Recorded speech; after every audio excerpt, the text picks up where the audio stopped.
হাই বন্ধুসকল, নিশ্চয় সকলোৰে ভাল। মই ৰাতুল আপোনাক স্বাগতম জনাইছোঁ মোৰ চেনেল টেকবয় আছামলৈ। আজিৰ এই ভিডিঅ'ত মই আপোনালোকক ফটোশ্বপ ইনষ্টল নকৰাকৈ আপোনালোকে ফটোশ্বপ চলাব পাৰিব কম্পিউটাৰ আৰু মোবাইলত। তো প্ৰথমে মই দেখাই দিছোঁ যে কম্পিউটাৰত কেনেকৈ আপোনালোকে ফটোশ্বপ ইনষ্টল নকৰাকৈ অনলাইনতে আপোনালোকে ফটোশ্বপ ইউজ কৰিব পাৰিব। নৰ্মেলি ফটোশ্বপত আমি যিখিনি ব্যৱহাৰ কৰোঁ, যি আমাৰ প্ৰয়োজন সেই গোটেইখিনি ইয়াতে আছে, য'ত আপোনাৰ প্ৰয়োজন অনুসৰি এইটো ইউজ কৰিব পাৰিব। তো প্ৰথমতে আপোনালোকে গুগলত আহিব লাগিব। তাৰপিছত আপোনালোকে দেখিবলৈ পাইছে স্ক্ৰীণত মই গুগলত আহিছোঁ। অহাৰ পিছত ইয়াতে ফটোপি বুলি আপোনালোকে টাইপ কৰিব লাগিব। তো ফটোপি বুলি টাইপ কৰি এণ্টাৰ কৰাৰ পিছত আপোনালোক প্ৰথম যি দেখিবলৈ পাইছে এই লিংকটো ফটোপি অনলাইন ফটো এডিটৰ, ইয়াতে ক্লিক কৰিব। ক্লিক কৰাৰ পিছত এইটো কাটি দিব। দিয়াৰ পিছত দেখিবলৈ পাইছে এইটো এটা ফটোশ্বপ ফৰ্মেটত আহি গৈছে। তো ফাৰ্ষ্ট অফ অল আমি নিউ প্ৰজেক্টত যাম। নিউ প্ৰজেক্টত আপোনালোকে ক্লিক কৰিব। কৰাৰ পিছত আপোনালোকৰ ফৰ্মেট কেনেকুৱা ধৰণৰ লাগে ইয়াতে আপোনালোকে গোটেইখিনি ফৰ্মেট পাই যাব। ঠিক আছে, A4 লাগে, A5 লাগে, গোটেইখিনি ইয়াতে পাব। তো মই A4 লৈ লৈছোঁ, প্ৰিণ্টত গৈ A4টো লৈ লৈছোঁ। ঠিক আছে, তাৰপিছত আমি ইয়াতে ক্ৰিয়েট যিটো অপশ্যন আছে ইয়াতে ক্লিক কৰিছোঁ। তো কৰাৰ পিছত দেখিবলৈ পাইছে ফটোশ্বপ যিটো আমাৰ লেআউট গোটেইখিনি ইয়াতে আহি গৈছে।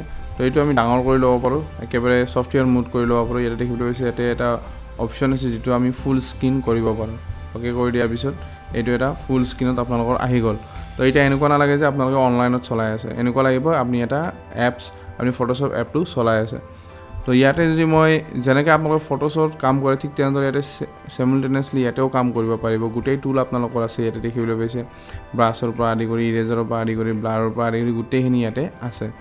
তো ঠিক তেনেদৰে আমি এটা যিকোনো এটা ফটো লৈ লৈছোঁ অ'পেনৰ কৰি কিনে, ইয়াৰ পৰা অ'পেন কৰিলোঁ, কৰি ফটো এটা লৈ ল'ম। তো দেখিবলৈ পাইছে এইটো আহি গৈছে। ধৰা হ'ল আমি এইটো পাছপৰ্ট চাইজ ফটো বনাম। তো ইয়াতে আপোনালোকে ঠিক যেনেকৈ ক্ৰপ কৰে সেনেকৈ আপোনালোকে ইয়াতে কৰি ক্ৰপটো কৰি ল'ব পাৰিব। তো দেখিবলৈ পাইছে মই যদি কোনো ধৰণৰ এতিয়ালৈকে এপত মই যোৱা নাই, এইটো অনলাইনতে দেখাই আছোঁ আৰু অনলাইনতে ফটোশ্বপটো মই ব্যৱহাৰ কৰি আছোঁ। ঠিক আছে, এণ্টাৰ কৰিলোঁ, কৰাৰ পিছত এইটো আহি গ'ল। তো ইয়াতে ৰেক্টেংগল অপশ্যনটো আমি ক্লিক কৰি ইয়াৰ পৰা এইটো চিলেক্ট কৰি লৈছোঁ, ঠিক ফটোশ্বপৰ দৰে। তাৰপিছত আকৌ মুভ টুলত ক্লিক কৰি আমি এইটো ইয়াতে লৈ লৈছোঁ। তো আপোনালোক এইটো দেখাইছোঁ কিয়, এইটো ফটোশ্বপৰ দৰে কাম কৰে নে নকৰে সেইটো আপোনালোকক দেখাবলৈ কাৰণে কৰিছোঁ। তো ঠিক আমি ইয়াতে লৈছোঁ, লৈ যেনেকৈ আমি প্ৰিণ্ট কৰোঁ, কপি কৰোঁ, সেনেকৈ আমি কপি কৰি ল'ম কণ্ট্ৰল এল্টাৰ দি। তো দেখিবলৈ পাইছে পাছপৰ্ট চাইজ ফটো বনাবৰ কাৰণে আপোনালোকে গোটেইখিনি ইয়াতে কৰিব পাৰে।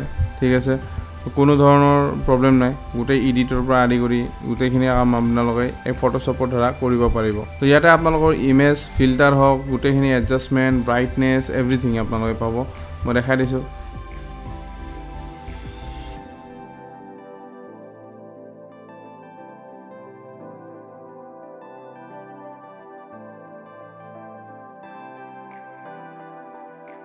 ফিল্টাৰে হওক গোটেইখিনি বস্তু ইয়াতে থাকিব। লেয়াৰ চুপাই ইমেজ চাইজ আপোনালোকে ইয়াতে কণ্ট্ৰল কৰিব পাৰিব। তো ঠিক এনেদৰে মোবাইলতো আপোনালোকে এইটো অন কৰিব পাৰিব। মোবাইলত মই আপোনালোকৰ স্ক্ৰীণ দেখাই দিছোঁ যে ইয়াতে যেনেকৈ মই গৈছিলোঁ সেনেকৈ গুগলত গৈ আপোনালোকে ফটোপিটো অন কৰি মোবাইলত আপোনালোকে ফটো বনাব পাৰিব, ফটো এডিট কৰিব পাৰিব। লেপটপৰ ফটোশ্বপত যেনেকৈ আপোনালোকে এডিটিং কৰিব পাৰিব ঠিক তেনেদৰে মোবাইলতো সেইটো এডিটিং কৰিব পাৰিব, কোনো ধৰণৰ ডিফাৰেঞ্চ নাথাকিব। তো এইটো ছফ্টৱেৰে এইটো অনলাইন ছিষ্টেমত অনাৰ কাৰণে কি হৈছে, লেপটপ আৰু মোবাইলৰ মাজত বেৰিয়াৰটো নোহোৱা কৰি দিছে আৰু আপোনালোকৰ দুটা ছিষ্টেমতে আপোনালোকে এক্সেছ কৰিব পাৰে। আৰু যদি আপোনালোকে কিবা কাম কৰি আছে হঠাতে আপোনালোকৰ ফটোশ্বপৰ প্ৰয়োজন হ'ল, তো আপোনালোকে ইনষ্টল দিব নালাগে, মিছাতে আপোনালোকে এইবিলাক ঝামেলা কৰিব নালাগে। ডাইৰেক্টলি ইয়াতে অনলাইনত আহি ফটোশ্বপ ইউজ কৰিব পাৰে আৰু যি আপোনালোকৰ কাম থাকে ফটোশ্বপ ৰিলেটেড গোটেইখিনি আপোনালোকে ইয়াতে কৰিব পাৰিব। আৰু আপোনালোকে ট্ৰাই কৰিব ঘৰত এইটো হয় নে নহয়। তো আশা কৰিছোঁ ভিডিঅ'টো আপোনালোক কিবা নহয় কিবা শিকাব পাৰিছে বুলি। আৰু যদি শিকাব পাৰিছে তেতিয়াহ'লে ছাবস্ক্ৰাইব কৰিব, কাৰণ 10,000 ছাবস্ক্ৰাইবাৰ আৰু বেছি সময় নাই।